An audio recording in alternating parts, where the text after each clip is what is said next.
விக்கிரவாண்டி சட்டமன்ற தொகுதிக்கான இடைத்தேர்தல் வர 10ஆம் தேதி நடைபெற இருக்கு. திமுக, நாம் தமிழர், பாமக போன்ற கட்சிகள் தேர்தலில் போட்டிடுறாங்க. வேட்புமனு தாக்கல் எல்லாம் ஏற்கனவே முடிவடைஞ்சிடுச்சு. அரசியல் கட்சிகள் தீவிரமான வாக்கு சேகரிப்பிலையும் ஈடுபட்டு வர்றாங்க. இந்த தேர்தல் ஒரு இடைத்தேர்தலாக இருக்கிற காரணத்தால் விக்கிரவாண்டி சட்டமன்ற தொகுதியினுடைய பிரச்சனைகள் ஒட்டுமொத்த தமிழ்நாட்டு மக்களுடைய கவனத்துக்கும் வந்துட்டு இருக்கு. விக்கிரவாண்டி தொகுதி மக்களினுடைய கோரிக்கைகள் எல்லாம் பார்க்குறப்போ அந்த தொகுதியில் இருக்கக்கூடிய அடிப்படை பிரச்சனைகள் கூட இன்னமும் தீர்த்து வைக்கப்படாமல் தான் இருக்குங்கிற செய்திகள் தெரிய வருது. விக்கிரவாண்டி தொகுதியை பொறுத்த வரைக்கும் திமுக, அதிமுக, கம்யூனிஸ்ட் போன்ற கட்சிகளினுடைய சட்டமன்ற உறுப்பினர்கள் எல்லாம் இருந்திருக்கிறாங்க. குறிப்பாக திமுக, அதிமுக போன்ற பிரதான கட்சிகளினுடைய சட்டமன்ற உறுப்பினர்கள் இருந்ததுக்கு அப்புறமும் இந்த பிரச்சனைகள் எல்லாம் தீர்க்கப்படாமல் இருப்பது அதிர்ச்சியை தான் தருது. இந்த தொகுதியில் நிறைய பிரச்சனைகள் இருந்தாலும் பிரதானமான சில பிரச்சனைகளை பற்றி நம்ம பேசலாம். விக்கிரவாண்டி தொகுதியை பொறுத்த வரைக்கும் விவசாயம் அதிக அளவில் நடக்கக்கூடிய ஒரு தொகுதி, விவசாயிகள் அதிக அளவில் வாழக்கூடிய ஒரு தொகுதி.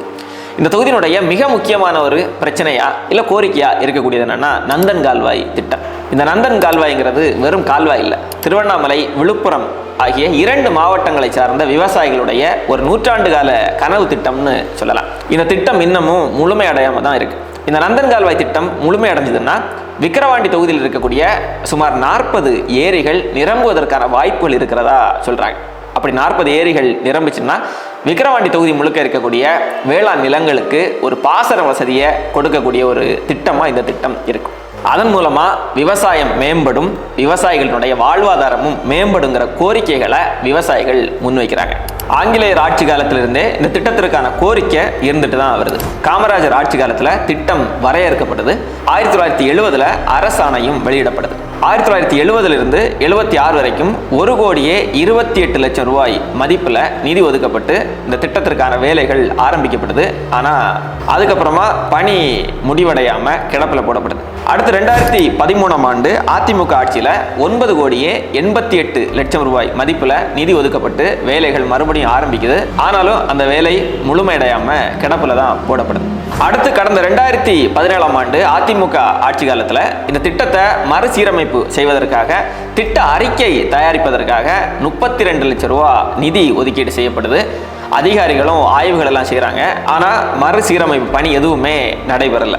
அடுத்த பிரதானமான பிரச்சனை என்னன்னா பேருந்து வசதி. தொகுதி முழுக்க பல பகுதிகளில் பேருந்து வசதிக்கான கோரிக்கைகள் இருந்தாலும் மிக முக்கியமான கோரிக்கையாக பார்க்கப்படுவது என்னன்னா காணை ஒன்றிய பகுதிகளில் இருந்து இந்த தொகுதியினுடைய கடைகோடி பகுதிகளான அன்னியூர், நல்லபாளையம், கண்டாச்சிபுரம், கடையம், லட்சுமிபுரம், முண்டியம்பாக்கம் வழியா விக்கிரவாண்டி தாலுகாவுக்கு வர்றதுக்கான பேருந்து வசதிகள் அமைத்து தரணுங்கிற கோரிக்கை பிரதானமான ஒரு கோரிக்கையாக இருந்துட்டு வருது. அது மட்டும் இல்லாமல் முண்டியம்பாக்கத்தில் இருக்கக்கூடிய அரசு மருத்துவக் கல்லூரி மருத்துவமனைக்கு நோயாளிகள் வருவதற்கு லட்சுமிபுரம், முண்டியம்பாக்கம், புதுப்பாளையம், விக்கிரவாண்டி வழியா பேருந்து வசதி இல்லாமல் தான் இருக்குது.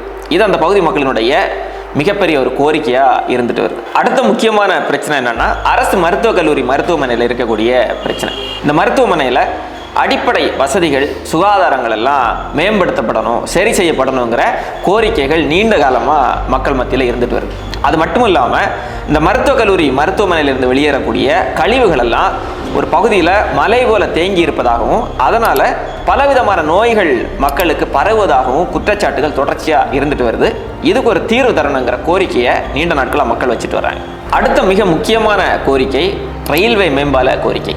செஞ்சி பகுதியிலிருந்து அரசு மருத்துவக் கல்லூரி மருத்துவமனைக்கு ஒரத்தூர், முண்டியம்பாக்கம் வழியாக வர்றப்போ அந்த ரயில்வே கேட் அடிக்கடி மூடப்பட்டிருக்கிறதுனால நோயாளிகள் காத்திருக்க வேண்டிய ஒரு தேவை இருக்குது. குறிப்பாக அவசரமாக வரக்கூடிய ஆம்புலன்ஸ் கூட அதிக நேரம் காத்திருக்க வேண்டிய ஒரு சூழல் இருக்கிறதுனால நோயாளிகளுடைய உயிருக்கே பாதிப்பு ஏற்படக்கூடிய சூழல் இருப்பதாகவும் இந்த பிரச்சனைக்கு எப்படியாவது ஒரு தீர்வு தாங்கன்னு ரொம்ப நாளாக அந்த பகுதி மக்கள் கேட்டுட்டு இருக்கிறாங்க. ஆனாலும் இதுவரை அந்த பகுதி மக்களுக்கான தீர்வு கிடைத்தபாடில்லை. அடுத்து அந்த தொகுதி மக்களினுடைய நீண்ட நாள் கோரிக்கையாக இருந்து வரக்கூடிய அரசு கலைக்கல்லூரி. விக்கிரவாண்டி சட்டமன்ற தொகுதியில் எப்படியாவது ஒரு அரசு கலைக்கல்லூரி கொண்டு வாங்கன்னு ரொம்ப நாளாக அந்த பகுதி மக்கள் கேட்டுட்டு இருக்கிறாங்க. அடுத்து நலிவடைந்து வரக்கூடிய கரும்பு விவசாயம். முண்டியம்பாக்கம் சர்க்கரை ஆலைக்கு 10 ஆண்டுகளுக்கு முன்பு ஒவ்வொரு ஆண்டும் 13 லட்சம் டன் கரும்பு வருவதாகவும், ஆனால் கடந்த 10 ஆண்டுகளில் அது குறைந்து ஒரு ஆண்டுக்கு வெறும் 7 லட்சம் டன் மட்டும்தான் கரும்பு வருவதாக விவசாயிகள் வந்து பேசுகிறாங்க. இதுக்கு முக்கியமான காரணங்கள் என்ன சொல்லப்படுதுன்னா, கரும்பு வெட்டுறதுக்கு ஆள் கிடைக்கலைங்கிற ஒரு காரணம் சொல்லப்படுது. அது மட்டும் இல்லாமல் அந்த கரும்பு தோட்டங்கள் காட்டு பன்றிகளால் அழிக்கப்படுகிறதும் மிக முக்கியமான ஒரு காரணமாக சொல்லப்படுது. இந்த பிரச்சனைகளும் கோரிக்கைகளும் சமீப காலமாக உருவானதில்லை, நீண்ட நெடுங்காலமாக இருந்துட்டு வரக்கூடிய ஒன்று தான். ஆனாலும் ரெண்டு கட்சிகளுமே மாறி மாறி ஆண்டதற்கு பிறகும் இந்த பிரச்சனைகளுக்கான தீர்வுகளை கொடுக்க தவறியதை கண்கூட நம்மால பார்க்க முடியும். இந்த தேர்தலில் இந்த கட்சிகளுக்கு மாற்றாக மாற்று அரசியலை முன்னிறுத்தி தேர்தலை சந்திக்கிற நாம் தமிழர் கட்சி இந்த பிரச்சனைகளுக்கான அத்தனை தீர்வுகளையும் கொடுப்பதோடு அவங்க தேர்தல் அறிக்கையில வாக்குறுதியில இந்த கோரிக்கைகள் அத்தனையும் தீர்த்து வைக்கப்படுங்கிற உறுதியையும் அளிச்சிருக்கிறாங்க. அது மட்டும் இல்லாமல் நாம் தமிழர் கட்சி இந்த தேர்தலில் கூடுதலாக சில வாக்குறுதிகளையும் கொடுத்திருக்கிறாங்க. குறிப்பாக அனைத்து கிராமங்கள்லையும் இணைய வசதி மற்றும் கணினி வசதியுடன் கூடிய நூலகங்கள் அமைத்து தரப்படுங்கிற உறுதியை அளிச்சிருக்கிறாங்க. அது மட்டும் இல்லாமல் ஒவ்வொரு ஊராட்சியிலும் பூங்காவுடன் கூடிய உடற்பயிற்சி கூடமும் ஒன்றியத்திற்கு ஒரு விளையாட்டு திடலும் அமைத்து தரப்படுங்கிற வாக்குறுதியையும் கொடுத்திருக்கிறாங்க. கிராமங்களில் இருக்கக்கூடிய முக்கியமான பகுதிகளில் கண்காணிப்பு கருவிகள் அமைக்கப்பட்டு மக்களுடைய பாதுகாப்பு உறுதிப்படுத்தப்படுங்கிற வாக்குறுதியையும் கொடுத்திருக்கிறாங்க. கூடுதலா விக்கிரவாண்டி புறவழி சாலையில் நடக்கக்கூடிய விபத்துகளை தவிர்க்கிறதுக்கு புதிய மேம்பாலம் அமைக்கும் திட்டத்தை விரைந்து செயல்படுத்துவோம்ங்கிற வாக்குறுதியையும் கொடுத்திருக்கிறாங்க. விக்கிரவாண்டி சட்டமன்ற தொகுதிக்கான இடைத்தேர்தலில் விக்கிரவாண்டி மக்கள் மாற்று அரசியலை முன்னிறுத்தி தேர்தலை சந்திக்கிற நாம் தமிழர் கட்சியை ஆதரிப்பாங்களா இல்லையாங்கிற உங்களுடைய கருத்துக்களை பதிவு பண்ணுங்க. இன்னொரு அரசியல் பக்கம் நிகழ்ச்சியில சந்திப்போம். மக்கள் பக்கம் ஹிம்லர்.